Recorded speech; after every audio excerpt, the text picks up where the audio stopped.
हे देव सर्वकार्येषु सर्वदा ब्रह्मां शङ्कराचार्यमध्यमाम् अस्मदाचार्यवैद्यं वन्दे गुरुपरम्पराम् स्वती नमस्तुभ्यं वरदे कामरूपिणि विद्यारम्भयामि सिद्धिर्भवति सदा पीताम्बरं करविराजितशङ्खचक्रकौमोदकी सरसिजं धुनासमुहायमतिसुन्दर मन्दहासं वाताले भावयामि। श्रीगुरुवायूरप्पा शरणं। हे कृष्ण करुणा सिन्धो दीनबन्धो जगद्गुरो गोपेश गोपिका कान्त मुक्तकाञ्चन गौराङ्गी राधे वृन्दावनेश्वरी वृषभानुसुते देवी प्रणमामि हरिप्रिये। नमोऽस्तु ते व्यासविशालबुद्धे पुल्लारविन्दायतपत्रनेत्र येन त्वया भारतपूर्णः प्रज्वालितो ज्ञानमयप्रदीपः। हरे कृष्ण कृष्ण कृष्ण हरे हरे हरे राम राम राम हरे हरे। नमः पार्वतीपदये हर हर महादेव। जय जय राम राम। श्री आंजनेय स्वामी की जय। स्वामी अय्यप्पा। श्री जगदम्बिकायै नमः। सर्वत्र गोविंद नाम संकीर्तनं गोविंद गोविंद। ഫേസ്ബുക്ക് ലൈവ് കുറച്ച് ലേറ്റായിട്ടാണ് അനൗൺസ് ചെയ്തത്, അതുകൊണ്ട് പലരും എത്തിയിട്ടില്ല, എത്തിക്കൊണ്ടിരിക്കുന്നതേ ഉള്ളൂ. ഓരോരുത്തർ ജോയിൻ ആവട്ടെ. നമുക്ക് അധ്യായം 2 കർമ്മയോഗം തുടരാം. അധ്യായം 3 കർമ്മയോഗം. മൂന്നാമത്തെ അധ്യായമാണ് കർമ്മയോഗം. രണ്ടാമത്തെ അധ്യായം സാഖ്യയോഗം. രണ്ടാമത്തെ അധ്യായത്തിന് സാഖ്യയോഗം എന്നാണ് പേരെങ്കിലും അതിലും കർമ്മയോഗവും ജ്ഞാനയോഗവും ഒക്കെ ഭഗവാൻ കുറച്ച് ഉപദേശിച്ചിട്ടുണ്ട്. അതൊരു സാമ്പിൾ പോലെയാണ്. ജ്ഞാനയോഗത്തിനെ കുറിച്ച് ആത്മാവിനെ ആധാരമാക്കി അല്ലെങ്കിൽ ആത്മദർശനം ലഭിക്കും.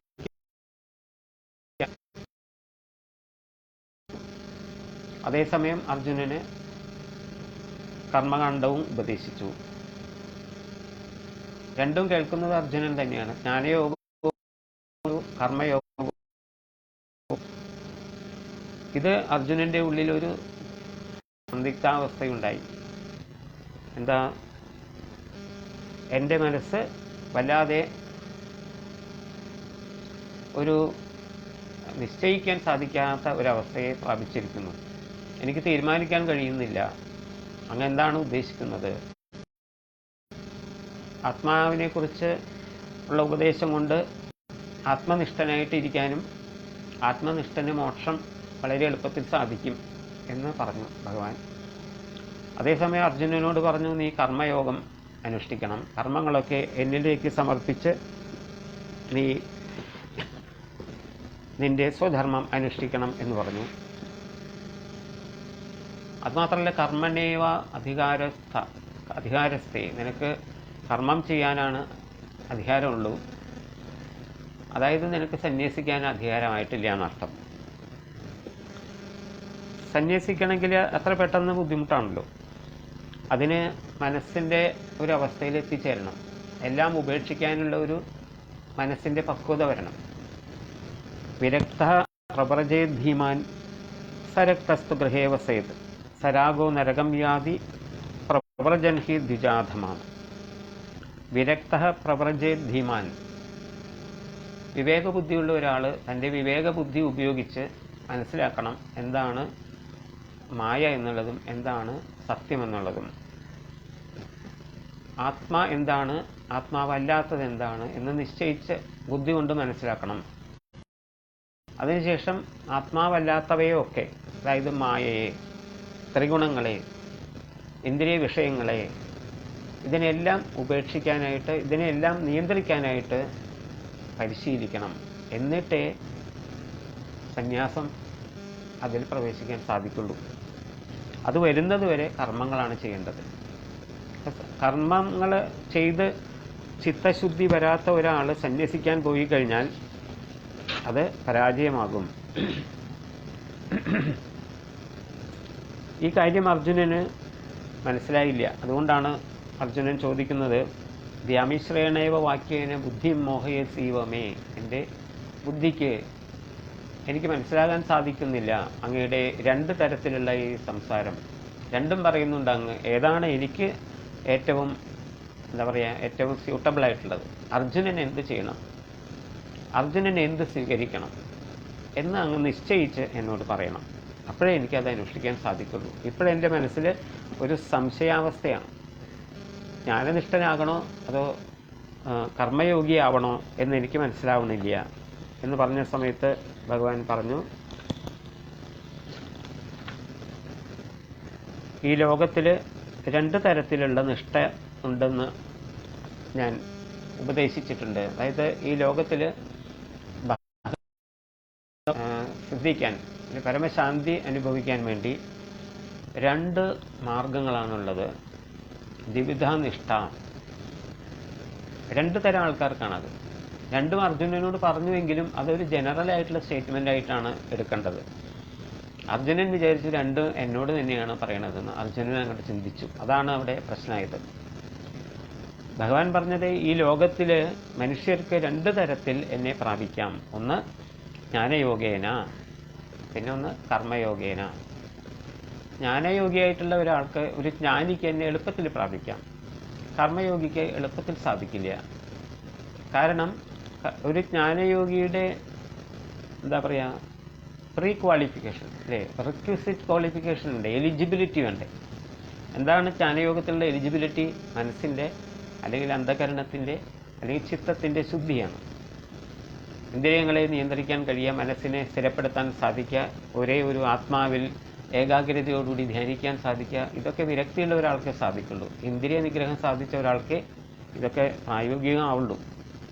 അതുകൊണ്ട് ജ്ഞാനയോഗേന എന്ന് പറയുമ്പോൾ അത് നിനക്കുള്ളതല്ല അർജുന. പിന്നെ അത് ആർക്കുള്ളതാണ്? സാഖ്യാനാം, സാഖ്യന്മാർക്കാണ് അത് ജ്ഞാനയോഗം കൊണ്ടുള്ള നിഷ്ഠ. സാഖ്യന്മാരെന്ന് പറഞ്ഞാൽ ആത്മജ്ഞാനം നേടി അല്ലെങ്കിൽ മനസ്സിനെ നിയന്ത്രിച്ച് ഇന്ദ്രിയങ്ങളെ നിയന്ത്രിച്ച് ഏകാഗ്രമാക്കി ചിത്തശുദ്ധി കൈവരിച്ച് അങ്ങനെയുള്ള ആൾക്കാരാണ് സാഖ്യന്മാർ.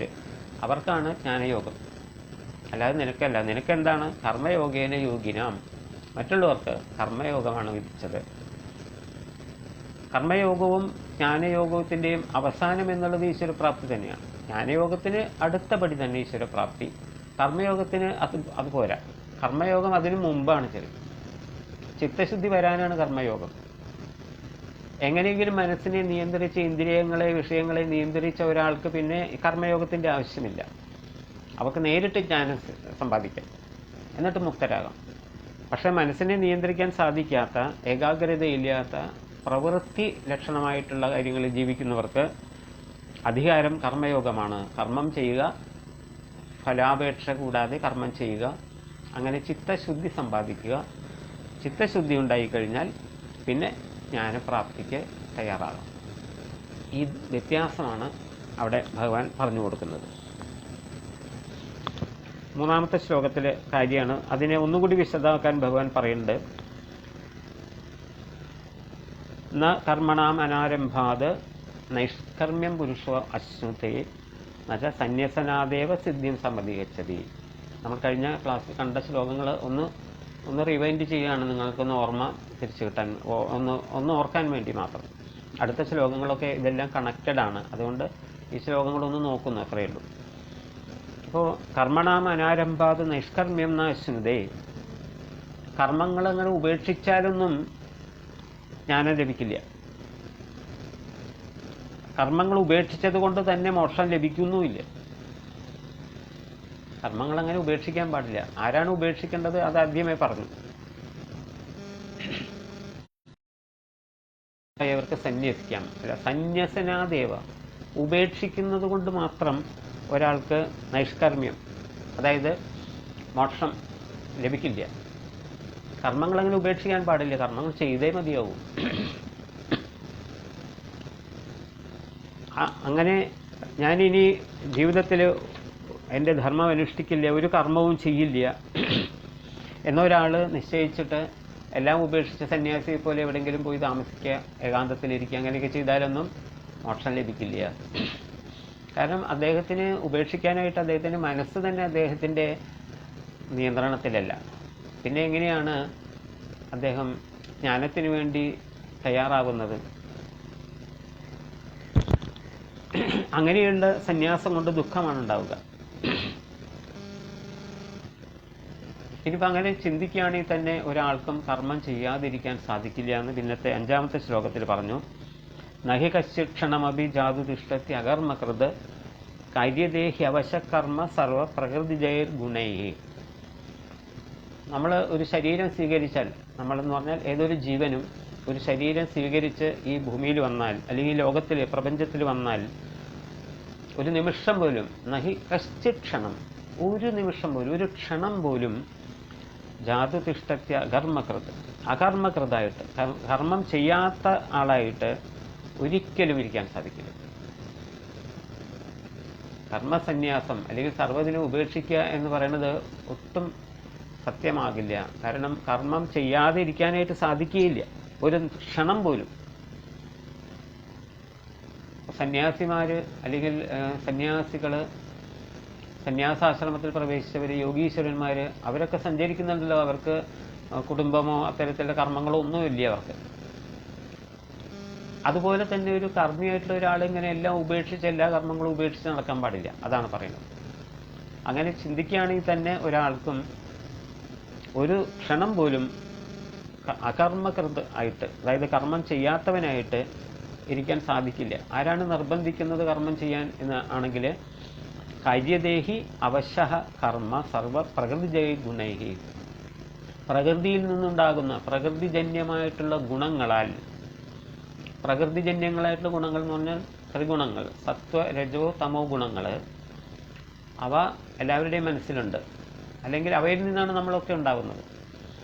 അങ്ങനെയുള്ള പ്രകൃതി ഗുണങ്ങളിൽ നിന്ന്, പ്രകൃതിജന്യമായിട്ടുള്ള ഗുണങ്ങളിൽ നിന്ന് അവയാൽ അവശരാണ് സർവരും. അവശരിച്ചാൽ വശത്തിലല്ലാത്തത്, അതായത് നമ്മുടെ ഒന്നും നമ്മുടെ നിയന്ത്രണത്തിലല്ല, നമ്മൾ അതിൻ്റെ നിയന്ത്രണത്തിലാണ്. ഇതിൻ്റെ ത്രിഗുണങ്ങളുടെ നിയന്ത്രണത്തിലാണ് നമ്മൾ. അപ്പോൾ നമുക്ക് കർമ്മം ചെയ്യാനും ചെയ്യാതിരിക്കാനും നമുക്ക് പ്രേരണയും തടസ്സവുമാകുന്നത് ഇതേ ത്രിഗുണങ്ങളാണ്. ഒരാളെയും അകർമ്മിയായിട്ടിരിക്കാൻ ഈ ത്രിഗുണങ്ങൾ സമ്മതിക്കില്ല. കശ്ചിക്ഷണമാണ്. ക്ഷണം വെച്ചാൽ ഒരു നിമിഷത്തിനേക്കാളും കുറവാണത്. അത്ര നേരം പോലും നമുക്ക് കർമ്മം ചെയ്യാതിരിക്കാൻ സാധിക്കില്ല. അപ്പം നമ്മളൊന്നും ചെയ്യാതെ ഇങ്ങനെ ഇരുന്നു, പത്മാസനത്തിലേക്ക് ഇരുന്ന് കണ്ണടച്ചൊക്കെ ഇരുന്നു, ഒന്നും മനസ്സിനെയൊക്കെ ഒന്ന് കുറച്ചൊന്ന് നിയന്ത്രിച്ച് കുറച്ച് നേരം ഇങ്ങനെ മിണ്ടാതിരുന്നു, അല്ലെങ്കിൽ അനങ്ങാതിരുന്നു, ഒന്നും ചെയ്യാതെ പറയാതിരുന്നു എന്ന് പറയുകയാണെങ്കിലും കർമ്മങ്ങൾ നടക്കുന്നുണ്ട്. കർമ്മം ചെയ്യുന്ന ജീവാത്മാവാണല്ലോ, അത് ഹൃദയസ്പന്ദനമായിട്ട് കർമ്മം നടക്കുന്നുണ്ട്. അതിൻ്റെ കർമ്മങ്ങളൊക്കെ നടക്കുന്നുണ്ട്. അത് പ്രാണനുകളെ സഞ്ചരിപ്പിക്കുന്നു. നിദ്ര പ്രാപിക്കുന്ന സമയത്ത് നമ്മുടെ ഉള്ളിൽ ശ്വാസോച്ഛ്വാസം നടക്കുന്നുണ്ട്. ജീവാത്മാവിൻ്റെ കർമ്മമാണ് അതൊക്കെ. അതുപോലെ തന്നെ ഹൃദയ സ്പന്ദനങ്ങൾ, നമ്മുടെ ദഹനം പലതരത്തിൽ നടക്കുന്നുണ്ട്. ഇവയൊക്കെ കർമ്മം തന്നെയാണ്. ഒരാൾക്കും സാധിക്കില്ല. ഇതില്ല എന്ന് പറഞ്ഞാൽ എന്താ? ജീവൻ ശരീരത്തിൽ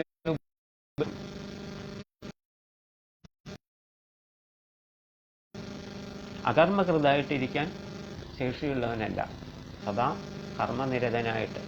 അത് അങ്ങനെ ഇല്ലെങ്കിൽ ഈ ശരീരം തന്നെ നിലനിൽക്കില്ലല്ലോ. അപ്പോൾ കർമ്മങ്ങളെ അത് സന്യാസികൾക്കും ഇതൊക്കെ ബാധകമാണ് കേട്ടോ. എന്ത് തരം കർമ്മങ്ങളാണ് അവർ ഉപേക്ഷിക്കുന്നതെന്ന് വെച്ചാൽ ഇത്തരം കർമ്മങ്ങൾ ഉപേക്ഷിക്കാൻ ആർക്കും സാധിക്കില്ല. അതുകൊണ്ട് ഒരാൾ, വിവേകബുദ്ധിയുള്ള ഒരാൾ, വിഷയാസക്തന്മാരല്ലാത്ത ബുദ്ധിയുള്ള ആൾക്കാർ, വിഷയങ്ങളിൽ ആസക്തി കൊണ്ട് ലഹരിയായിട്ട് ഇങ്ങനെ ജീവിതം ഹോമിക്കുന്ന ആൾക്കാരുടെ കാര്യമില്ല. മനസ്സിനെ നിയന്ത്രണത്തിൽ വെച്ച് അനാസക്തരായിട്ട് ഇരിക്കുന്ന ആൾക്കാർ അവർ കർമ്മം ചെയ്യണം. കർമ്മേന്ദ്രിയാണി സംയമ്യ, അടുത്ത ആ ശ്ലോകമാണ് നമുക്കിനി പുതിയതായിട്ട് ആരംഭിക്കേണ്ടത്. കർമ്മേന്ദ്രിയാണി സംയമ്യ യ ആസ്തേ മനസാ സ്മരൻ ഇന്ദ്രിയാർത്ഥാൻ വിമൂഢാത്മാ ഉച്യതേ. കർമ്മേന്ദ്രിയാണി സംയമ്യ യ ആസ്തേ മനസാ സ്മരൻ ഇന്ദ്രിയാർത്ഥാൻ വിമൂഢാത്മാ മിഥ്യാചാര സ ഉച്യതേ. ചില ആൾക്കാരുണ്ട്, ഞാൻ കർമ്മങ്ങളെല്ലാം ഉപേക്ഷിച്ചിരിക്കുന്നു, എനിക്കിതൊന്നും ബാധകമല്ല, ഞാൻ സന്യാസിയാണ് എന്നൊക്കെ ചില ആൾക്കാർ ഇങ്ങനെ നടിക്കാറുണ്ട്. അവർ വീടുകളിൽ താമസിക്കില്ല, അല്ലെങ്കിൽ അവർക്ക് കുടുംബമായിട്ട് അവർ താമസിക്കില്ല, ഒരു കുടുംബസ്ഥൻ അല്ലെങ്കിൽ ഗൃഹസ്ഥൻ ചെയ്യുന്ന കാര്യങ്ങളൊന്നും അവർ ചെയ്തൊന്നും വരില്ല. സന്യാസിമാരാണ് യഥാർത്ഥത്തിൽ സമൂഹത്തിനെ സേവിക്കുന്നത്, സർവസംഘ പരിത്യാഗിയാണ് എന്നൊക്കെ നടിക്കുന്ന ചിലരുണ്ട്. കർമ്മേന്ദ്രിയാണി സംയമ്യ, അവരെന്താ ചെയ്യണത്? കർമ്മേന്ദ്രിയങ്ങളെ നിയന്ത്രിക്കുന്നു. കർമ്മേന്ദ്രിയങ്ങൾ എന്ന് പറഞ്ഞാൽ വാക്ക്, അതുപോലെ തന്നെ നാവ് കൊണ്ടുള്ള പ്രവൃത്തി, അതാണ് വാക്ക്, കർമ്മമാണ്, കർമ്മേന്ദ്രിയമാണ് നാവ്. നാവ് ഒരേ സമയം ജ്ഞാനേന്ദ്രിയവുമാണ് കർമ്മേന്ദ്രിയവുമാണ്. സംസാരിക്കുന്ന സമയത്ത് നാവ് കർമ്മേന്ദ്രിയം എന്ന് പറയാം. രുചി തുടങ്ങിയ അറിയുമ്പോൾ അതിനെ ജ്ഞാനേന്ദ്രിയമായിട്ട് വിചാരിക്കാം. നാവ് പറയുന്നത് വാക്കുകൾ, കൈകൊണ്ട് ചെയ്യുന്ന പ്രവൃത്തികൾ, കാലുകൊണ്ട് ചെയ്യുന്ന പ്രവൃത്തികൾ, ഉപസ്ഥം പായു, ഇങ്ങനെയുള്ള 5 കാര്യങ്ങളാണ്. ഉപസ്ഥം പായു എന്ന് പറയുന്ന വിസർജനേന്ദ്രിയം, പ്രത്യുൽപാദനേന്ദ്രിയം, ഇങ്ങനെയുള്ള 5 കർമ്മേന്ദ്രിയങ്ങൾ. ഈ കർമ്മേന്ദ്രിയങ്ങളെയൊക്കെ സംയമ്യ, അതിനെയൊക്കെ നിയന്ത്രിക്കുന്നുണ്ടാവും. അതായത് അവർ പറയുന്ന കാര്യങ്ങളൊക്കെ, നല്ല പ്രസംഗങ്ങളൊക്കെ നടത്തും, നല്ല പ്രഭാഷണങ്ങളൊക്കെ നടത്തും, തത്വവിചാരങ്ങളൊക്കെ ചെയ്യും. ആര്? കർമ്മേന്ദ്രിയാണി സംയമ്യ യ ആസ്തേ മനസാ സ്മരൻ. പക്ഷെ അങ്ങനെ മനസ്സെങ്ങനെയായിരിക്കും നമ്മൾ അറിയണം. തത്വവിചാരം നടത്തും, വലിയ വലിയ വേദാന്തങ്ങളൊക്കെ പറയും, കാര്യങ്ങളൊക്കെ സംസാരിക്കും, ചർച്ച ചെയ്യും. കണ്ടാൽ ഒരു സന്യാസിയുടെ വേഷഭാവ ഒക്കെ ഉണ്ടാവും. പക്ഷേ അവരുടെ അങ്ങനെയുള്ള ഒരാൾ ഈ ആസ്തേ മനസ്സ് സ്മരൻ ഇരിക്കും. അവർ എന്തിനു വിചാരിച്ചുകൊണ്ടിരിക്കും? ഇന്ദ്രിയാർത്ഥാൻ, വിഷയങ്ങളെ. ഇന്ദ്രിയാർത്ഥം വെച്ചാൽ ഇന്ദ്രിയങ്ങളുടെ അർത്ഥം, ചില ഇന്ദ്രിയങ്ങളുടെ വിഷയങ്ങൾ അവര് സദാ മനസ്സു ചിന്തിക്കുന്നത് വിമൂഢാത്മാ, മൂഢന്മാരാണ്, ചില വിവേകമില്ലാത്തവരാണ്, വിഡ്ഢികളാണ്. അവരെ വേറൊരു പേരും കൂടി പറഞ്ഞു, മിഥ്യാചാര സ ഉച്യതേ. അവനെ അല്ലെങ്കിൽ അദ്ദേഹത്തിനെ മിഥ്യാചാര ഉച്യതേ, മിഥ്യാചാരൻ എന്ന് പറയുന്നു. മിഥ്യാചാരൻ, കപടമായിട്ട് നടക്കുന്ന ആൾ, കാപഡ്യമുള്ള ആൾ, കപട സന്യാസി എന്ന് പറയും. മിഥ്യാചാര, അതായത് കർമ്മേന്ദ്രിയങ്ങളെയൊക്കെ മറ്റുള്ളവർക്ക് അറിയുന്ന വിധത്തിൽ നിയന്ത്രിച്ച് അവരെല്ലാ ചെയ്യുന്ന പ്രവൃത്തികളൊക്കെ ഈ എന്താ പറയുക, ദൈവികമായിട്ടുള്ള പ്രവൃത്തികളാണ്. ദൈവിക വാക്കുകൾ പറയും, തത്വവിചാരങ്ങളൊക്കെ നടത്തും, അതുപോലത്തെ വേഷങ്ങളൊക്കെ ധരിക്കും. അങ്ങനെയൊക്കെ ചെയ്യുമെങ്കിലും അവരുടെ മനസ്സ് വിഷയങ്ങളിൽ വ്യാപൃതനാണോ ഇല്ലയെന്ന് നമുക്കറിയാൻ സാധിക്കില്ല. വിഷയങ്ങൾ, അതായത് അവർക്ക് എല്ലാതരം വിഷയങ്ങളും അവർക്ക് വേണം, എല്ലാ അനുഭവങ്ങളും അവർക്ക് വേണം. പക്ഷെ അവരതൊന്നും കാണിക്കില്ല. അവരുടെ പ്രവൃത്തികളിൽ നിന്ന് നമുക്ക് മനസ്സിലാവില്ല. അവരുടെ പ്രവൃത്തികൾ കണ്ടാൽ നമ്മൾ വിചാരിക്കും അവർ ശരിക്കും സന്യാസിയാണെന്ന്. പക്ഷെ മനസ്സുകൊണ്ട് അവർ കർമ്മങ്ങൾ ചെയ്യുന്നതൊക്കെ ഈ ഇന്ദ്രിയാർത്ഥമായിട്ടുള്ള വിഷയങ്ങളെ സമ്പാദിക്കാൻ വേണ്ടിയിട്ടാണ്. അവർക്ക് ധനം വേണം, സുഖങ്ങൾ വേണം, നല്ല ഭക്ഷണം വേണം, നല്ല സുഖമായിട്ട് ജീവിക്കണം. അവർക്ക് ധാരാളം ശിഷ്യന്മാർ വേണം, ധാരാളം പേര് അവരെ ബഹുമാനിക്കാൻ വേണം. അവർക്ക് നല്ല നല്ല സ്ഥലങ്ങളിൽ താമസിക്കണം, നല്ല നല്ല വാഹനങ്ങളിൽ സഞ്ചരിക്കണം. നമുക്ക് കണ്ടിട്ടുണ്ട് ഇത്തരക്കാർ, കപട സന്യാസിമാർ, മിഥ്യാചാര ഉച്ചതി. അപ്പോൾ കർമ്മേന്ദ്രിയങ്ങളെയും മാത്രമല്ല ജ്ഞാനേന്ദ്രിയങ്ങളെയും ആരാണോ നിയന്ത്രിക്കുന്നത് അദ്ദേഹമാണ് ശരിയായിട്ടുള്ള സന്യാസി. അദ്ദേഹത്തിന് ഒരു തിരിച്ചുപോക്കില്ല. കപട സന്യാസികൾ നമുക്ക് പലപ്പോഴും നമ്മൾ പല പല വിവാദങ്ങളിൽ വിടും. ഇവരൊക്കെ പലതരം ന്യൂസിലും പേപ്പറിലൊക്കെ നമുക്ക് കാണാൻ സാധിക്കും. ഇത്തരം കപട അത് ശരിയല്ല. അങ്ങനെയുള്ളവർക്ക് പാപമാണ് ഉണ്ടാവുക എന്നാണ്. അതുകൊണ്ട് അങ്ങനെ ആവരുത്. ആസക്തി ഉപേക്ഷിക്കണം. വാക്കും പ്രവൃത്തിയും ഒരുപോലെയാവണം. വാക്ക് ഉള്ളിൽ നിന്ന് വരണം. പ്രവൃത്തിയെക്കുറിച്ചായിരിക്കണം വാക്ക്, വാക്കിനെക്കുറിച്ചായിരിക്കും പറയുന്നത്. പ്രവർത്തിക്കണം, പ്രവർത്തിക്കുന്നത് പറയണം. ഞാൻ സന്യാസിയാണ് എന്ന് പറഞ്ഞാലോ കാണിച്ചാൽ പോരാ, അദ്ദേഹത്തിൻ്റെ സർവ്വകർമ്മങ്ങളും സന്യാസിയുടെ കർമ്മങ്ങളുമായിട്ട് സദൃശമുള്ളതായിരിക്കണം. എങ്കിലേ യഥാർത്ഥത്തിലുള്ള സന്യാസി എന്ന് പറയാൻ സാധിക്കുള്ളൂ. അങ്ങനെ ആവരുത് അർജുന. നമുക്ക് പല ഉദാഹരണങ്ങളുണ്ട്. ഇങ്ങനെ മനസ്സുകൊണ്ട് കർമ്മം ചെയ്യുന്ന ആൾക്കാർ. നല്ലൊരു ഉദാഹരണം പറയാം. ഇക്കാലത്ത് നമ്മളിൽ പലരും ഷുഗർ പേഷ്യൻ്റൊക്കെ ആണല്ലോ. ഭക്ഷണം വളരെ നിയന്ത്രിക്കണം, വളരെയധികം കുറയ്ക്കണം, നല്ല മിതമായിട്ട് കഴിക്കണം, ശരിയായിട്ടുള്ള സമയത്ത് കഴിക്കണം, ശരിയായ അളവിൽ കഴിക്കണം, വേണ്ട തരത്തിലുള്ള വ്യായാമം ഉണ്ടാവണം. അപ്പോൾ ഇതിനൊക്കെ നമ്മൾ പലതരം ഭക്ഷണങ്ങൾ ഉപേക്ഷിക്കുകയോ കുറയ്ക്കുകയോ ഒക്കെ ചെയ്യേണ്ടി വരും. പക്ഷേ അത്തരം ഭക്ഷണങ്ങളൊക്കെ കഴിക്കുന്നത് കാണുമ്പോൾ നമ്മുടെ മനസ്സിൽ അങ്ങനെയോടൊരു ആഗ്രഹം വന്നാൽ, നല്ല പാൽപ്പായസം കഴിച്ചുകൊണ്ടിരിക്കുകയാണ് സദ്യക്ക് ആൾക്കാർ, നമുക്ക് കഴിക്കാൻ പാടില്ല. കഴിച്ചു കഴിഞ്ഞാൽ അപ്പോൾ ഷുഗർ പ്രശ്നം ഉണ്ടാവും, രോഗം വരും. എന്നാലും നമുക്ക് മനസ്സിന് ഒരു ഇളക്കം. എന്നാൽ അപ്പം പറയും കുറച്ചാവാം, മനസ്സിൻ്റെ ആ നിശ്ചയം അങ്ങോട്ട് പോയി, കുറച്ചാവാം. അങ്ങനെ കുറച്ചെന്നുള്ളത് അളവ് കൂടി കൂടി കുറേയൊക്കെ ആയിട്ട് വരും. മനസ്സിനെ അടക്കാതെ നമ്മുടെ കണ്ണടച്ചിരുന്നിട്ടോ അല്ലെങ്കിൽ ഒന്നും സംസാരിക്കാതിരുന്നിട്ടോ ഒന്നും ഒരു കാര്യമില്ല. നമ്മുടെ മനസ്സിനെയാണ് നിയന്ത്രിക്കേണ്ടത്. മനസ്സിനെ നിയന്ത്രിച്ചാൽ എല്ലാത്തിൽ നിന്നും നമുക്ക് പിന്മാറാൻ സാധിക്കും, അന്തർമുഖനാകാൻ സാധിക്കും. അതാണ് യഥാർത്ഥത്തിലുള്ള സന്യാസി ചെയ്യേണ്ടത് അർജുന പറയാം. അതുകൊണ്ട് നീ എന്ത് ചെയ്യണം? അത്തരക്കാർക്ക്, അങ്ങനെ പറയുന്ന കപട സന്യാസിമാരെ, അല്ലെങ്കിൽ സന്യാസത്തിന് യോഗ്യത ഇല്ലാത്തതുകൊണ്ടാണ് സംഭവിക്കുന്നത്. മനസ്സിന് നിയന്ത്രണം വന്നിട്ടില്ല, അതുകൊണ്ടാണ് അവരങ്ങനെ ആവുന്നത്. അവരെ പറഞ്ഞിട്ട് കാര്യമില്ല. അവർക്ക് അവരുടെ മനസ്സിനെ നിയന്ത്രിക്കാൻ സാധിക്കാത്തതുകൊണ്ടാണ്.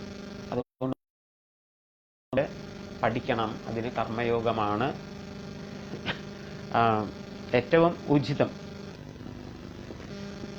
അങ്ങനെ മനസ്സിനെ ആ ഗുണങ്ങളിൽ നിന്നൊക്കെ പിൻവലിച്ച്, വിഷയങ്ങളിൽ നിന്നൊക്കെ പിൻവലിച്ച്, നല്ല എന്താ പറയുക, മനോനിയന്ത്രണം പാലിച്ച ഒരാൾ, അദ്ദേഹത്തിന് എന്ത് തരത്തിലുള്ള കർമ്മങ്ങൾ ചെയ്താലും അത് അദ്ദേഹത്തിനെ ബാധിക്കുന്നില്ല. അത്രയേ വേണ്ടൂ. ആസക്തി ഉപേക്ഷിക്കുക, അനാസക്തരാവുക. എന്നിട്ട് യാതൊരു പ്രതീക്ഷയുമില്ലാതെ, പ്രതീക്ഷിക്കാം, വിരോധമില്ല, ഇത് ഞാൻ എൻ്റെ ഭഗവാനെ സന്തോഷിപ്പിക്കാനാണ് ചെയ്യുന്നത്, ഭഗവാന്റെ സന്തോഷം എന്ന് വേണമെങ്കിൽ വിചാരിക്കാം. ആദ്യത്തെ സമയങ്ങളിലൊക്കെ ഞാൻ ആരുടെയും നിർബന്ധത്തിലല്ല, ഞാൻ എൻ്റെ ഭഗവാനെ സന്തോഷിപ്പിക്കാനാണ് ഇതൊക്കെ ചെയ്യുന്നത്. നമ്മളങ്ങനെ പല കർമ്മങ്ങൾ ചെയ്യാറുണ്ടല്ലോ, പലതരം ഹോമങ്ങൾ, യജ്ഞങ്ങളൊക്കെ നമ്മൾ ചെയ്യാറുണ്ടല്ലോ. അതൊക്കെ എന്തിനാണ്? ഈശ്വരനെ സന്തോഷിപ്പിക്കാനാണ്. ചിലർ ചില പ്രത്യേക ഫലങ്ങൾ കിട്ടാനാണെന്നും പറയും. അതായത് നമ്മൾ ചെയ്യുന്ന കർമ്മങ്ങൾ ഈശ്വരനെ സന്തോഷിപ്പിക്കുന്നതാണെങ്കിൽ അതിന് യജ്ഞം എന്ന് പറയും. യജ്ഞം എന്ന് പറഞ്ഞാൽ കുറേ ഒരു ഹോമകുണ്ടമൊക്കെ ഉണ്ടാക്കി കുറേ വസ്തുക്കൾ അതിലേക്ക് ഇങ്ങനെ എന്താ പറയുക, അതിലേക്ക് ഹോമിച്ച്, അത്തരത്തിലുള്ള പ്രവൃത്തിയെ മാത്രമല്ല. യജ്ഞം എന്ന് പറഞ്ഞാൽ ചെയ്യുന്നതൊക്കെ ഭഗവത് പ്രസാദത്തിന് വേണ്ടിയിട്ട് ആണെങ്കിൽ നമ്മൾ ചെയ്യുന്ന സകല കർമ്മങ്ങളും യജ്ഞങ്ങളാണ്. അവിടെ നമ്മൾ നെയ്യ്, അല്ലെ, നമ്മൾ ഹോമകുണ്ടത്തിലേക്ക് ഹോമിക്കുന്ന പദാർത്ഥങ്ങൾ, ആ പദാർത്ഥങ്ങൾ എന്ന് പറഞ്ഞാൽ പുഷ്പം നമ്മൾ സമർപ്പിക്കുന്നു, നമ്മുടെ മനസ്സിനെ സമർപ്പിക്കുന്നതിന് തുല്യമാണ്. അത് നമ്മുടെ മനസ്സിൻ്റെ പ്രതീകമായിട്ടാണ് നമ്മൾ ഓരോന്ന് സമർപ്പിക്കുന്നത്, ഓരോ ദ്രവ്യവും. ഇങ്ങനെ സർവവും ഭഗവാന് സമർപ്പിച്ച് ചെയ്യുന്ന എല്ലാ കർമ്മവും യജ്ഞമാണ്. സ്വന്തം ജോലി ചെയ്യുന്നതും ഒരു യജ്ഞം തന്നെയാണ്. അതിൻ്റെ ഫലം ഈശ്വര പ്രാപ്തി അല്ലെങ്കിൽ ഈശ്വര പ്രസാദം ആണ് എങ്കിൽ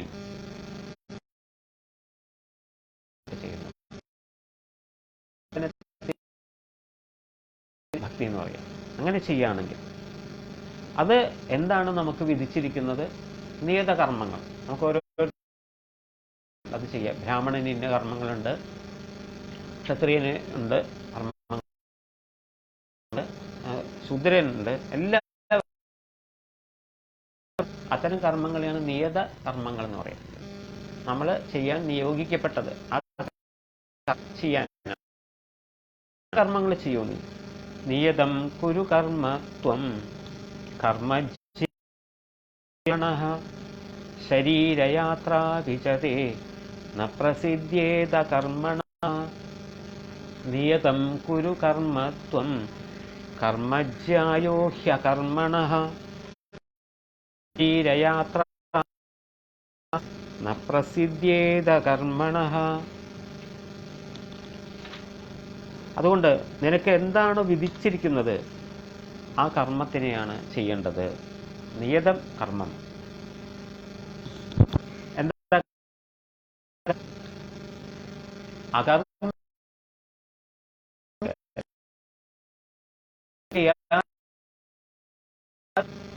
എന്തെങ്കിലും ചെയ്താൽ തന്നെ പ്രയോജനം. നിയതം കുരു കർമ്മത്വം കർമ്മ അകർമ്മണനായിട്ട്, അതായത് കർമ്മം ചെയ്യാതിരിക്കുന്നതിനേക്കാളും എപ്പോഴും ജ്യായ വെച്ചാൽ ശ്രേഷ്ഠത കൂടുതലുള്ളത് കർമ്മം ചെയ്യുന്നത്. അതുകൊണ്ട് സർവ്വം എന്ന് പറഞ്ഞു നടക്കുന്നതിനേക്കാളും നല്ലത് അവരവർക്ക് വിധിച്ച കർമ്മങ്ങൾ ചെയ്യാന്നുള്ളതാണ്. എല്ലാം ഉപേക്ഷിക്കുന്നതിനേക്കാൾ നല്ലത് അതാണ്. അകർമ്മത്തിനേക്കാൾ കർമ്മമാണ്. കാരണം കർമ്മത്തിന് ഫലമുള്ളൂ, അകർമ്മ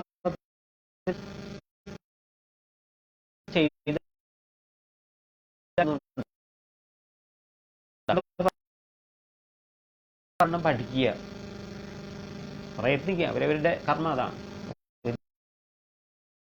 എന്താ? അധ്യയനം. ഒരു വിദ്യാർത്ഥിയായിരുന്നുകൊണ്ട് അല്ലേ, അല്പാഹാരം, ശ്വാനനിദ്ര, ജീർണ വസ്ത്രം, അങ്ങനെയൊക്കെയാണ് ലക്ഷണം. വെച്ചാൽ അല്പാഹാരം, വിദ്യാർത്ഥി ഒരുപാട് ഭക്ഷണം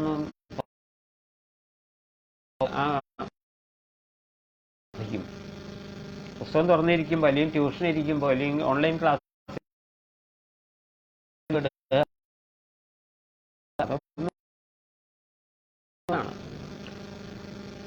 വിദ്യാർത്ഥികളാണ്. നല്ല ഏകാഗ്ര ആഹാരം മിതമാക്കണം. നിദ്ര ഇങ്ങനെ ഉറക്കം തൂങ്ങിയാളാവാതെ നേരത്തിനെ ഉറങ്ങാവൂ. അതുകൊണ്ട് കർമ്മജ്യായോഹി അകർമ്മണഃ. അങ്ങനെ ചെയ്യാത്ത ഒരാൾക്ക് ശരീരയാത്രാഭിജതേ ന പ്രസിദ്ധ്യേത അകർമ്മണഃ. വെറുതെ ഇങ്ങനെ നടക്കുക, എവിടെയെങ്കിലൊക്കെ പോയി ഇങ്ങനെ നോക്കി നിൽക്കുന്നുണ്ടാവും. ഒരു സിനിമയുടെ ഷൂട്ടിങ്ങിന് വന്നു കഴിഞ്ഞാൽ അവിടെ അവരെ ശല്യപ്പെടുത്തിക്കൊണ്ട് എത്രമാത്രം ജനങ്ങളാ ചുറ്റും കൂടി നിൽക്കുക. അവർക്കൊന്നും അവരിങ്ങനെ ആ ഷൂട്ടിംഗ് ചെയ്യുന്ന അല്ലെങ്കിൽ ആ പ്രോഗ്രാം ചെയ്യുന്നവർ തടസ്സപ്പെടുത്തും. പിന്നെ പോലീസിനെ അറിഞ്ഞ് അവരെയൊക്കെ മാറ്റണം, എന്നിട്ടേ അവർക്ക് അവരുടെ ജോലി ചെയ്യാൻ സാധിക്കുള്ളൂ. ഇങ്ങനെ വെറുതെ വന്നിങ്ങനെ നോക്കി നിൽക്കും ആൾക്കാർ. ഇപ്പം അങ്ങനെയുള്ള നോക്കി നിൽപ്പൊക്കെ ഇത്തിരി കുറഞ്ഞു. കാരണം ഇപ്പം നോക്കി നിൽക്കാൻ നമ്മുടെ കയ്യിലും നല്ല കാര്യങ്ങളുണ്ടല്ലോ, മൊബൈൽ തുടങ്ങിയവയൊക്കെ നമുക്ക് എപ്പോഴും നോക്കി അത് തന്നെ ഇങ്ങനെ ചെയ്തുകൊണ്ടേ ഇരിക്കുക. ഇങ്ങനെയുള്ള ആൾക്കാർക്ക് ശരീരത്തിൽ കർമ്മം തന്നെ ഇങ്ങനെ പറഞ്ഞുകൊണ്ട് ദുഃഖകരം കർമ്മ. കർമ്മം വളരെ നീചമാണ്, ദുഃഖം തന്നെ ഉണ്ടാക്കുന്നതാണ്. പിന്നെ എന്തിനാണ് ചെയ്യുന്നത്? അപ്പോൾ ഈ ദുഃഖാർത്ഥം എപ്രകാരം നമുക്ക് സുഖമാക്കി മാറ്റാൻ സാധിക്കും? കർമ്മം കൊണ്ട് പ്രയോജനമില്ല എന്നാണ് ഗീത പറയുന്നത്. എങ്ങനെയുള്ള കർമ്മം കൊണ്ട്? ഫലേച്ഛ കൊണ്ട് ചെയ്യുന്ന കർമ്മം കൊണ്ടേ പ്രയോജനമില്ലാത്തതുള്ളൂ. മനസ്സുകൊണ്ട് ഫലത്തിന് ഉപേക്ഷിച്ച് ഈശ്വരാർപ്പണമായി ചെയ്യുന്ന കർമ്മം, അത് അന്ധകരണ ശുദ്ധിയാണ് അതിൻ്റെ ഫലം. അന്ധകരണ ശുദ്ധി ഉണ്ടെങ്കിൽ ജ്ഞാനം ഉണ്ടാവുള്ളേ.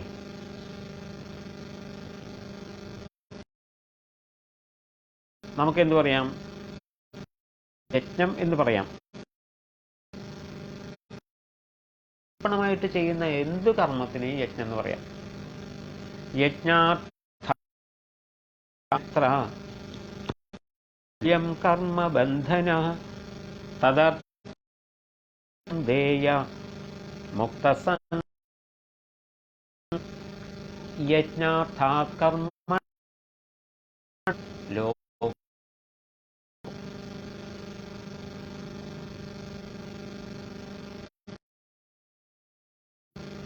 ശബ്ദങ്ങളൊക്കെ ഇടയ്ക്ക് വരുന്നുണ്ടെന്ന് എനിക്ക് തോന്നുന്നുണ്ട്. എല്ലാവരും മ്യൂട്ട് ചെയ്ത് വെക്കുക. അപ്പൊ യജ്ഞാർത്ഥാത് വെച്ചാൽ യജ്ഞ രൂപത്തിൽ, യജ്ഞമായിട്ട്, യജ്ഞാർത്ഥാത് യജ്ഞസ്വരൂപമായിട്ട്, കർമ്മണ അന്യ അങ്ങനെയുള്ള കർമ്മത്തിൽ നിന്ന് അന്യത്ര ഈശ്വരാർപ്പണമായിട്ട്, അതായത് ഈശ്വര അയം ലോക കർമ്മബന്ധ, ഈ ലോകം കർമ്മത്താൽ ബന്ധിക്കപ്പെടുന്നു. അപ്പൊ കർമ്മം ദുഃഖമാണെന്ന് പറയുന്നത് എപ്പോഴാണ്? കർമ്മം ബന്ധം ഉണ്ടാക്കുന്നു പറയുന്നത് ഈശ്വരാർപ്പണം അല്ലാതാകുമ്പോഴാണ്. ായിട്ടുള്ള യാതൊന്നിനും വേണ്ടിയല്ലാതെ നീ കർമ്മം ചെയ്യുക, സമാചരിക്കുക എന്ന് വെച്ചാൽ ശരിയായ രീതിയിൽ ആചരിക്കുക എന്നർത്ഥം. എങ്ങനെയെങ്കിലും ചെയ്യല്ല വേണ്ടത്. സ്വരൂപത്തിൽ ഉള്ളതല്ലാത്ത കർമ്മമാണ് ദുഃഖമുണ്ടാക്കുന്നത്, ബന്ധനമുണ്ടാക്കുന്നത്, ജനനമരണങ്ങൾ ഉണ്ടാക്കുന്നത്. അങ്ങനെയല്ല കർമ്മം ചെയ്യേണ്ടത്. കർമ്മം ചെയ്യേണ്ടത് മുക്തസംഗനായിട്ട്, പ്രതീക്ഷകളില്ലാതെ സമർപ്പിച്ച് യജ്ഞമായിട്ട് ചെയ്യണം.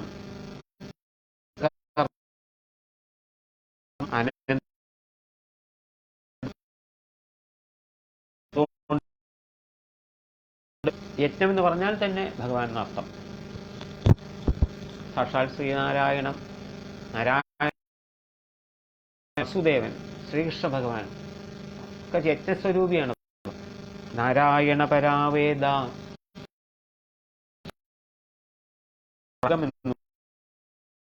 ഭഗവാനെ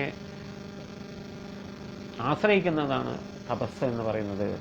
ശ്രീകൃഷ്ണ ഭഗവാനെ പറയുന്നത് ശ്രീകൃഷ്ണ ഭഗവാന്റെ പാദങ്ങളിൽ ലയിച്ചു ചേരുന്നതാണ് മോക്ഷം എന്ന് പറയുന്നത്. അതുകൊണ്ട് നീ കർമ്മങ്ങൾ ചെയ്യുന്നതും ഉണ്ടല്ലോ, നമ്മൾ ചെയ്യുന്നില്ലേ കർമ്മയജ്ഞമുണ്ട്, ദ്രവ്യയജ്ഞം. കർമ്മങ്ങൾക്ക് ഭഗവാൻ സമർപ്പിക്കുന്ന കർമ്മയജ്ഞം, ദ്രവ്യയജ്ഞം. പല പല ദ്രവ്യങ്ങൾ അഗ്നിയിൽ ഹോമിക്കുന്നു. ദ്രവ്യയജ്ഞം, തപസ് ചെയ്യുക എന്നുള്ള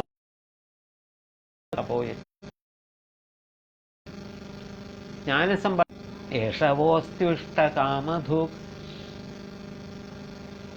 സഹ യജ്ഞാ പ്രജാ സൃഷ്ട്വാ പുരോവാച പ്രജാപതിഃ അനേന പ്രസവിഷ്യ ഏഷവോസ്ത്യുഷ്ടകാമധുക്. നെറ്റില് പല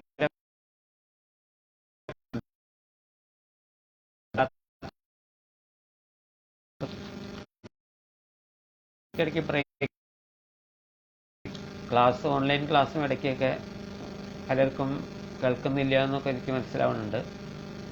എന്നാലും ക്ഷമയോടെ ഇരിക്കും. നിയന്ത്രണത്തിലല്ലാത്ത കാര്യമാണല്ലോ. ഇത്ര ദൂരെ ഇരുന്നുകൊണ്ട് നമുക്ക് ഇത്രയൊക്കെ കേൾക്കാനും പറയാനും പഠിക്കാനും സാധിക്കുന്നത് തന്നെ അനുഗ്രഹം. ഇടയ്ക്ക് ചില കാര്യങ്ങളൊക്കെ വിട്ടുപോകും. അങ്ങനെ വിട്ടുപോകുമ്പോൾ അത് പരിഹരിക്കാമെന്നുള്ള വിചാരം കൊണ്ടാണ് ഫേസ്ബുക്ക് പ്രചരിച്ചതിന് ശേഷം വെച്ചാൽ ആദിയിൽ ആദ്യം പ്രജകളെ സൃഷ്ടിച്ചതിന് ശേഷം ബ്രഹ്മദേവൻ ഉവാച പറഞ്ഞു. എന്ത് പറഞ്ഞു? സവിഷ്യധ്വം അനേന വെച്ചാൽ ഇതുകൊണ്ടെന്ന് പറഞ്ഞാൽ യജ്ഞത്തിനെ കൊണ്ട് പ്രജകളെ സൃഷ്ടിച്ചു, ദേവന്മാര് തുടങ്ങിയ എല്ലാവരെയും സൃഷ്ടിച്ചു. എന്നിട്ട് പറഞ്ഞു അനേന യജ്ഞത്തിനെ കൊണ്ട് എന്ത് ചെയ്യണം? നിങ്ങൾ പ്രസവിഷ്യധ്വം വെച്ചാൽ പ്രസവിക്കുക എന്നുള്ള അർത്ഥം നിങ്ങൾ വർദ്ധിക്കുക. പ്രജകളെ സൃഷ്ടിച്ചതിന് ശേഷം, യജ്ഞത്തിനെ സൃഷ്ടിച്ചതിന് ശേഷം യജ്ഞം കൊണ്ട് സഹയജ്ഞ, ഈ യജ്ഞം കൊണ്ട് അഭിവൃദ്ധി പ്രാപിക്കും. സൃഷ്ടിച്ചു പരസ്പരം അഭിവൃദ്ധി പ്രാപിക്കുവിൻ. ദേവാൻ ഭാവയതാനേന ദേവാ ഭാവയന്തുവഃ ശ്രേയപരമവാം. ദേവാൻ ഭാവയതാനേന തേ ദേവാ ഭാവയന്തുവഃ പരസ്പരം ഭാവയന്ത അപ്സ്യഥ.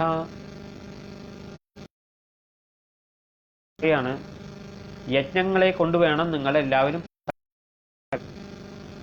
അഭിവൃദ്ധി പ്രാപിക്കാൻ, അനുഭവിക്കാൻ സാധിക്കും. കാരണം ഈ യജ്ഞം ഇഷ്ടമുള്ള കാര്യങ്ങളെ നൽകുന്നതാണ്. എന്ന് പറഞ്ഞാൽ നമുക്ക് പ്രകൃതിയിൽ നിന്ന് കിട്ടണ്ടേ പലതും. നമുക്ക് ജലം കിട്ടണം, അതിന് മഴ വേണം.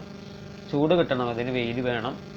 അങ്ങനെ പലതരം കാര്യങ്ങൾ നമുക്ക് ഭൂമിയിൽ നിന്ന് ലഭിക്കണം. ഇതൊക്കെ എവിടെ നിന്ന് കിട്ടും? ഇതൊക്കെ നമുക്ക് യജ്ഞത്തിൽ നിന്ന് നിങ്ങളെ അനുഗ്രഹിക്കും. അപ്പൊ യജ്ഞം ചെയ്യുവിൻ, ആശ്രയിക്കുവിൻ, സന്തോഷിക്കും.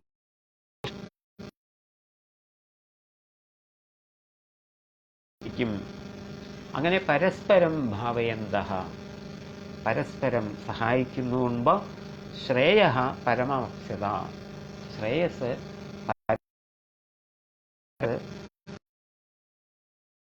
ലഭിക്കും.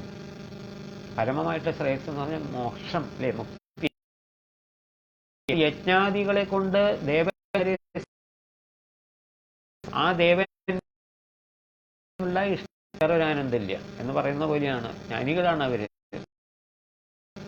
ജ്ഞാനം സിദ്ധിച്ചവരാണ് ദേവന്മാര്. അവർക്കല്ല പരമമായ മോക്ഷം. അവരെ പൂജിക്കുന്നത് കൊണ്ടും അവരെ ആരാധിക്കുന്നത് കൊണ്ടും നിങ്ങൾക്കാണ് പരമമായിട്ട് ശ്രേയസ്.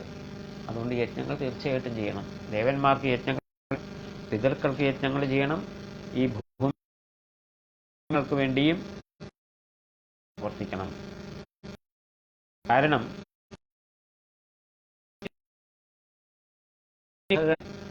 സാത്വികരായിട്ടുള്ളവര് തുടങ്ങിയവരൊക്കെ ആയിട്ടുള്ളത്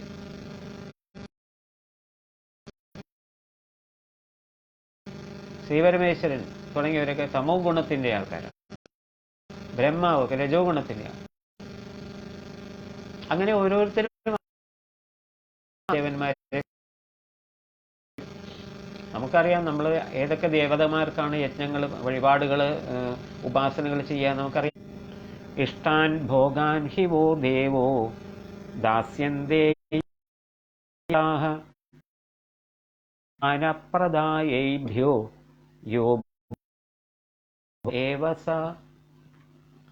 ഇഷ്ടാൻ ഭോഗാൻ ഹി വോ ദേവോ ദാസ്യന്തേ യജ്ഞഭാവിതാഃ ദത്താ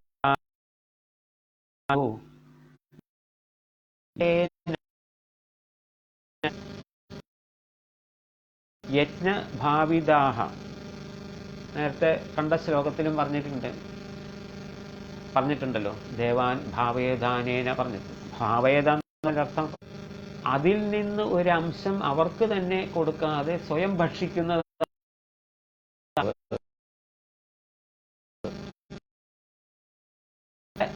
ഭഗവാന് കഴിക്കാൻ എന്നാണ് അർത്ഥം അല്ലേ. നമ്മൾ നല്ല ഭക്ഷണം വെച്ചാൽ ദിവസവും നമ്മൾ ഭക്ഷണം കഴിക്കുന്നുണ്ട്. ഭഗവാൻ ഒരു പായസം, പ്രത്യേകിച്ച് വേറൊരു പലഹാരം ഉണ്ടാക്കുക, അങ്ങനെയൊന്നും ചെയ്യണ്ട. നമ്മൾ എന്ത് കഴിക്കുന്നുവോ അത് ഭഗവാന് നിവേദിച്ചിട്ട് കഴിക്കുക. അല്ലാതെ കഴിക്കുന്നവരൊക്കെ എന്താണ്? മോഷ്ടാവെന്നാണ് ഗീത പറയുന്നത്. ഭഗവത്ഗീത പറയണു, ഈശ്വരന് കൊടുക്കാതെ, ഈശ്വരന് നിവേദിക്കാതെ, ഈശ്വരന് സമർപ്പിക്കാതെ ചെയ്യുന്ന അന്നം പോലും നിങ്ങൾ മോഷ്ടിക്കുന്നതിന് തുല്യമാണെന്നർത്ഥം. എന്ന് വെച്ചാലും ഇല്ലെങ്കിലും ഇപ്പം എന്താ ആർക്ക നഷ്ടം? സൂര്യനൊരു നഷ്ടം ഉണ്ടാകാൻ പോകുന്നില്ല. ചിലർ പറയും വിവാഹം കഴിക്കുമ്പോൾ ഞാൻ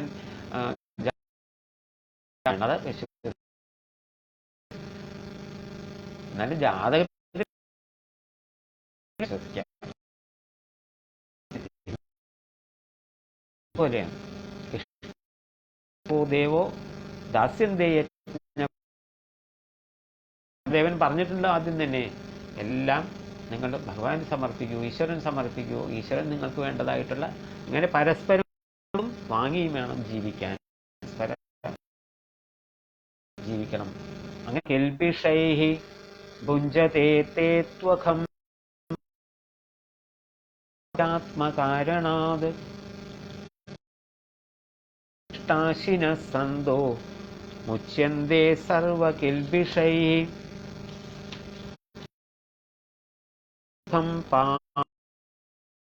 പജന്ത്യാത്മകാരണാത് യജ്ഞ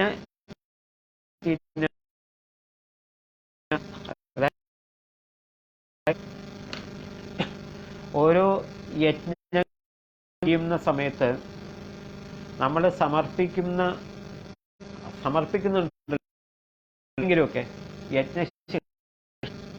യജ്ഞത്തിൽ സമർപ്പിക്കുന്ന വസ്തുക്കൾ അതിൻ്റെ ശിഷ്ടമായ അന്നം. ഇപ്പം ഭഗവാന് നമ്മൾ നിവേദ്യം വെച്ചു, സമർപ്പിച്ചു, അത് ഭഗവാൻ കഴിച്ച് ബാക്കിയുള്ളതിനെ നമ്മൾ പറയും പ്രസാദം എന്ന് പറയും. ആവശ്യത്തിന് അധികം തണുപ്പില്ലാത്ത ഭക്ഷണം കൈകൊണ്ടെടുക്കാൻ, അങ്ങനെ പലതരത്തിലാണ് നമ്മൾ ഭക്ഷണത്തിനെ സ്വീകരിക്കുക. ഭഗവാൻ ഒരു വിഗ്രഹത്തിന് മുമ്പിൽ നമ്മൾ നമ്മുടെ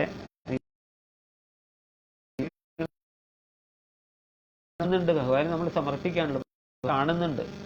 കൈയില്ലെങ്കിലും കണ്ണുകൊണ്ടത് ആ ഒരു നോട്ടം ഉണ്ടല്ലോ, ആ ദൃഷ്ടി കൊണ്ട് തന്നെ ഭഗവാൻ അത് ആക്കുന്നതാണ്. നമ്മൾ ഭഗവത്ഗീതയിൽ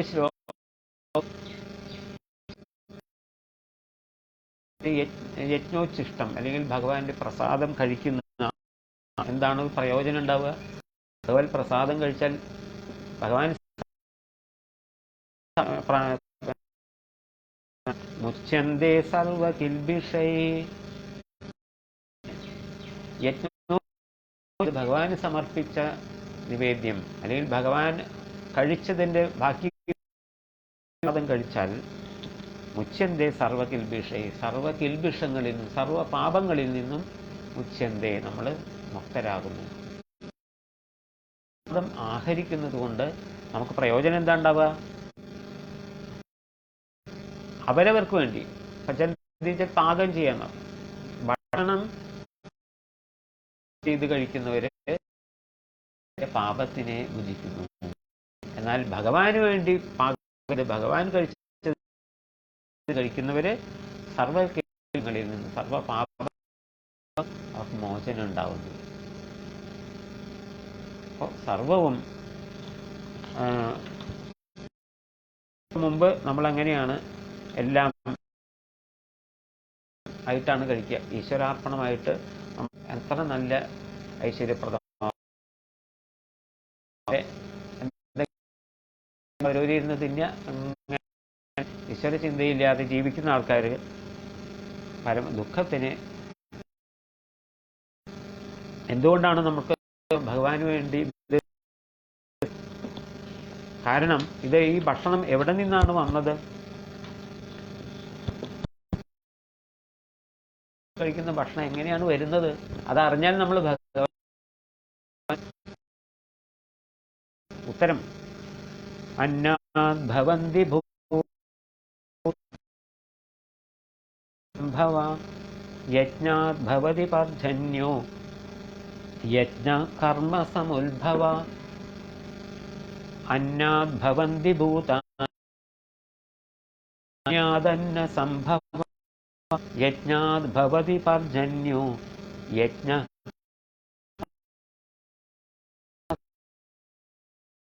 ശാസ്ത്രജ്ഞനും കണ്ടുപിടിക്കാത്ത കാര്യമാണ് ഇതൊക്കെ. അല്ലേ? അന്നാത് ഭവന്തി ഭൂതാനി. അന്നാത് അന്നത്തിൽ നിന്ന്, ആഹാരത്തിൽ നിന്നാണ് ഭൂതാനി ഭവന്തി, സർവഭൂതങ്ങളും സർവപ്രാണികളും സർവ്വജന്തുക്കളും മനുഷ്യരും ഒക്കെ ഉണ്ടാകുന്നത് അന്നത്തിൽ നിന്നാണ്. നമ്മൾ ഭക്ഷണം കഴിച്ചിട്ടില്ലേ നമുക്ക് ഈ ശരീരം ഉണ്ടാവുന്നത്? അതെ. ഈ അന്നം എവിടെ നിന്നുണ്ടാകുന്നു? സർവഭൂതങ്ങളും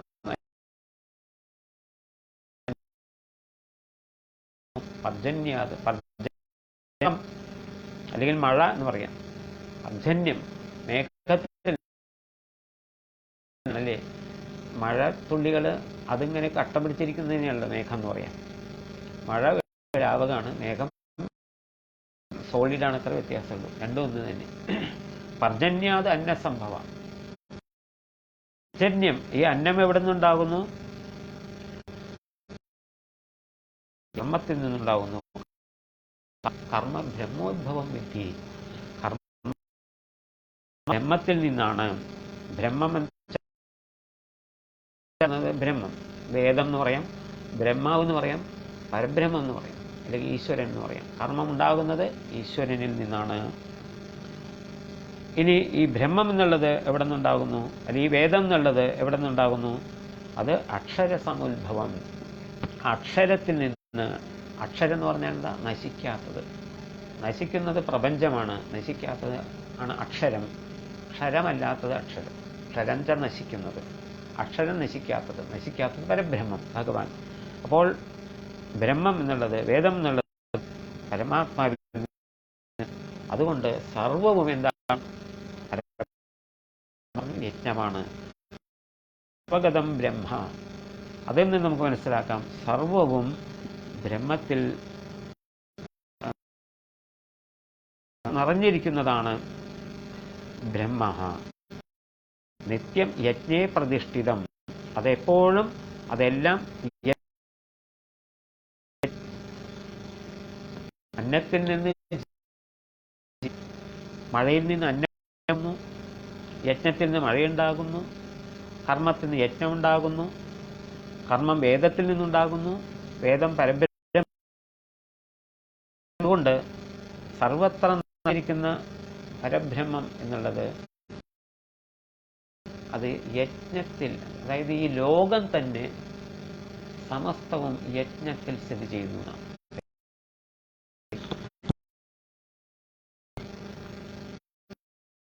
അല്ലേ?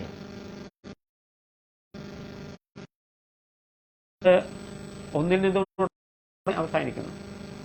അന്നത്തിൽ നിന്നും ഭൂതങ്ങൾ, അത് മഴ അതിൽ നിന്നുണ്ടാകുന്നു, യജ്ഞത്തിൽ നിന്ന് മഴയുണ്ടാകുന്നു, യജ്ഞം കർമ്മത്തിൽ നിന്നുണ്ടാകുന്നു, കർമ്മം ബ്രഹ്മത്തിൽ നിന്നുണ്ടാകുന്നു, ബ്രഹ്മം അക്ഷരം ഭഗവാനിൽ നിന്നുണ്ടാകുന്നു, അത് സർവ്വതും ബ്രഹ്മ.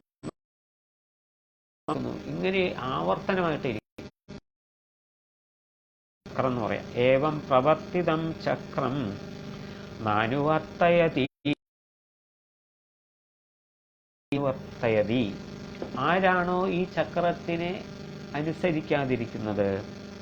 അഖായുഹു, അവൻ്റെ ആയുസ് അല്ലെങ്കിൽ പാപിയായിട്ട് തീരുന്നു. ഇന്ദ്രിയാരാമഹ, അവൻ ഇന്ദ്രിയ സുഖങ്ങളിൽ മാത്രം ജീവിക്കുന്നു. മോഹം ജീവതി, അവൻ്റെ ജീവിതം തന്നെ വേസ്റ്റാണ്. ചാക്രികമായിട്ടുള്ള ഈ പ്രതിഭാസത്തിനോട് യോജിച്ച് പോകാതിരിക്കുന്നത്. അപ്പോൾ യജ്ഞം എന്നുള്ളത് വളരെ പ്രധാനപ്പെട്ട ഒന്നാണ്. നമ്മൾ സ്വരൂപത്തിൽ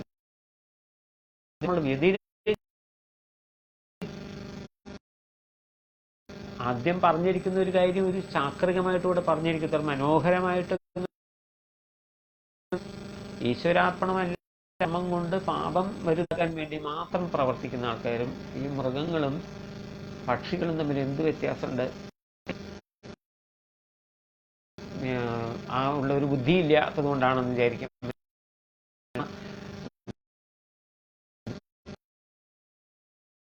മനുഷ്യൻ, അതല്ലെങ്കിൽ മനുഷ്യൻ മൃഗത്തിനേക്കാളും അധപതിച്ചു പോകുന്നു. മൃഗങ്ങൾക്ക് അതിൽ നിന്ന് രക്ഷയില്ല, പക്ഷെ മനുഷ്യർക്ക് രക്ഷയുണ്ട്. അധപതിക്കുന്നു, പാപിയായിട്ട് ജനനം ദുഃഖം തന്നെ അനുഭവിക്കുന്നു. അനുഭവിക്കാനുള്ള വെറുതെ കളയുന്നു മനുഷ്യര്. അങ്ങനെ പോകാൻ പാടില്ല എന്നാണ് പറയുന്നത്. ഇങ്ങനെ നമ്മളിപ്പോൾ 16 കർമ്മയോഗം വളരെ മനോഹരമാണ്. ഇങ്ങനെ ചിന്തിച്ചുകൊണ്ട് വായിച്ചുകൊണ്ട് പഠിച്ചാൽ വളരെയധികം നമുക്ക് ആസ്വദിക്കാൻ പറ്റുന്ന ഒന്നാണ്. ഇപ്പോൾ ഭഗവത് എവിടെ നിന്നാണ് ചോദ്യം വരിക? ഈ 2 കാര്യത്തിൽ മാത്രമേ. അർജുന വിഷാദയോഗം എന്നുള്ള അധ്യായത്തിൽ നിന്നാണ് ആദ്യത്തെ 10 ശ്ലോകം. അത് അടുത്ത വെള്ളിയാഴ്ചക്ക്. പിന്നെ നിങ്ങൾ എൻ്റെ വാട്സപ്പ് നമ്പറിൽ വേണം അയക്കാൻ. ആ നിങ്ങളുടെ ഉത്തരങ്ങളൊക്കെ സ്കോർ ചെയ്തിട്ടുള്ളവർക്ക് ശരിയായി കഴിഞ്ഞ 1 മാർക്കാണ്. ആയിട്ടുള്ള ഉത്തരത്തിന് മാർക്കില്ല. 10 ചോദ്യങ്ങൾ 10 മാർക്സ്. അങ്ങനെ 18 അധ്യായങ്ങളിൽ കൂടി 18 × 10 180 ചോദ്യം ഉണ്ടാവും. 180 ടോട്ടൽ എത്ര മാർക്ക് കിട്ടും? മാർക്കിൻ്റെ 1, 2, 3 എന്നനുസരിച്ച് നല്ല ക്യാഷ് പ്രൈസ്, നല്ല സമ്മാനം നിങ്ങളുടെ വീട്ടിലെത്തും. അത് ഇപ്പോഴേ യൂട്യൂബ് ഉണ്ടാവും. അതൊക്കെ വളരെ ഇതിൽ മെമ്പർ ആവാനുണ്ട്. ഇതിൽ പങ്കെടുക്കുക. ഈ ഗ്രൂപ്പിലുള്ളവർക്ക് മാത്രമേ ഇതിൽ പങ്കെടുക്കാൻ വരുന്നവർക്കാണുള്ളത്. രണ്ടാമത്തെ യൂട്യൂബില് സൈബർ ക്രൈം സന്ദർഭമാണ്. അതുകൊണ്ട് ഏത് ഗ്രൂപ്പ് ഉണ്ടാക്കിയാലും, വാട്സപ്പ് ആയാലും ഫേസ്ബുക്ക് ആയാലും, ആ ഗ്രൂപ്പിലുള്ള എല്ലാ മെമ്പേഴ്സിൻ്റെയും details, full address, phone number അഡ്മിന് കൊടുത്തിരിക്കണം. കമ്പൽസറി ആണ്, നിയമമാണ്. കാരണം നിങ്ങൾ ഈ ഗ്രൂപ്പിൽ തന്നെ എങ്ങാനും ചെയ്ത് രവീന്ദ്രൻ എന്ന് പറഞ്ഞാൽ ഒന്നുകിൽ അദ്ദേഹത്തിൻ്റെ നമ്പറിലേക്ക് അല്ലെങ്കിൽ എൻ്റെ നമ്പറിലേക്ക് പേഴ്സണലായിട്ട് ഫുൾ അഡ്രസ്സ് കമ്പൽസറിയാണ്. അത് അയച്ചു തരാത്തവരെ റിമൂവ്. അതുകൊണ്ട് മാത്രമല്ല, ഒരു ക്ലാസ്സിലൊക്കെ വരുമ്പോൾ ഒരു ആപ്ലിക്കേഷൻ ഫോമൊക്കെ നമ്മൾ കൊടുക്കാറില്ലേ, അതിൽ പേരും അഡ്രസ്സൊക്കെ എഴുതാറില്ലേ? ഇതൊരു ക്ലാസ് തന്നെയാണ്.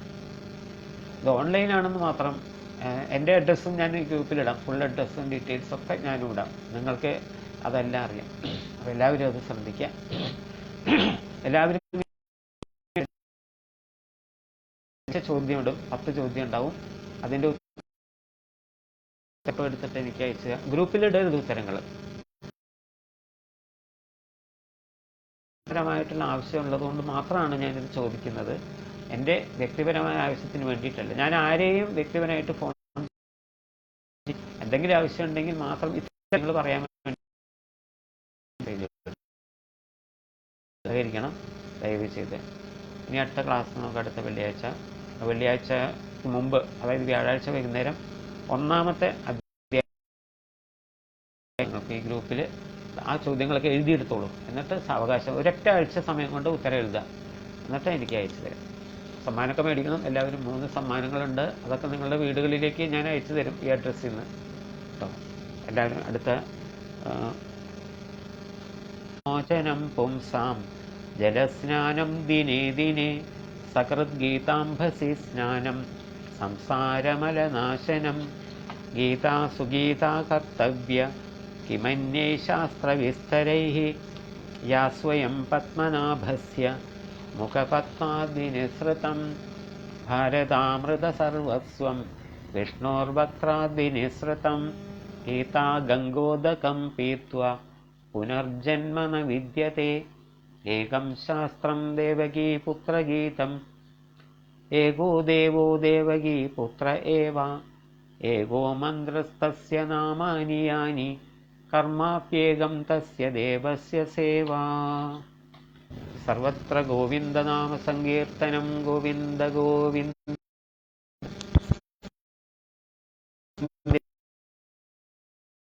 സ്വഭാവ യദ്യത് സകലം പരസ്മൈ നാരായണ